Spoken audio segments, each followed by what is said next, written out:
দিনাজপুরের চিরির বন্দরে পৈতৃক সম্পত্তি ভাগাভাগিকে কেন্দ্র করে ছেলের হাতে বাবা ও সৎ ভাই খুনের ঘটনা ঘটেছে। এই ঘটনায় আরও এক ভাই গুরুতর আহত হয়েছেন। মঙ্গলবার 12 মে উপজেলার চম্পাতলী মণ্ডলপাড়া গ্রামে এ ঘটনা ঘটে। নিহতরা হলেন উপজেলার চম্পাতলী মণ্ডলপাড়া গ্রামের 70 বছর বয়সী বাবা দুলু মিয়া এবং তার প্রথম পক্ষের ছেলে 32 বছর বয়সী কাবিল হোসেন। আহত 30 বছর বয়সী হাবিল হোসেনকে স্থানীয়ভাবে চিকিৎসা দেওয়া হচ্ছে বলে জানা গেছে। পুলিশ ও স্থানীয় সূত্রে জানা যায়, দুলু মিয়ার দুই স্ত্রীর সন্তানদের মধ্যে দীর্ঘদিন ধরে প্রায় 16 বিঘা জমি ভাগাভাগি নিয়ে বিরোধ চলে আসছিল।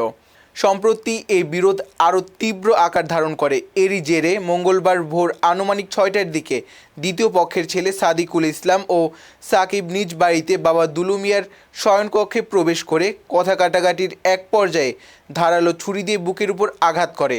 রক্তাক্ত অবস্থায় ঘটনাস্থলে তার মৃত্যু হয়।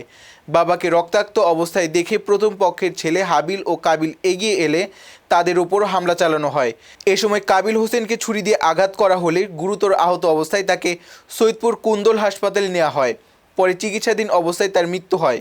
অপর ভাই হাবিলও হামলায় আহত হন। ঘটনার পর পরিস্থিতি বেগতিক দেখে অভিযুক্ত সাদিকুল ইসলাম ও সাকিব পালিয়ে যায়।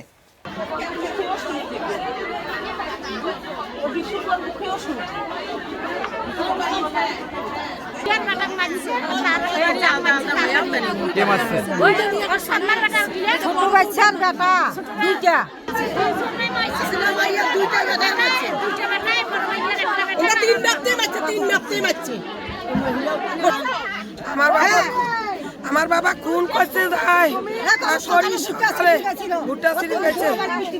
সেই জায়গায় খুন করছে, সেই জায়গাতে খুন করছে। এখন যেগুলা লোক মারছে আমার হাসি ছাড়া আমরা মানবো না। একদিনে 2টা খুন। আপনার স্বামী হয় না? আর ছেলে, বড় ছেলে না ছোট ছেলে? আমার ছেলে বাপের সাথে গেছে, গাড়ির বেলে গেছে।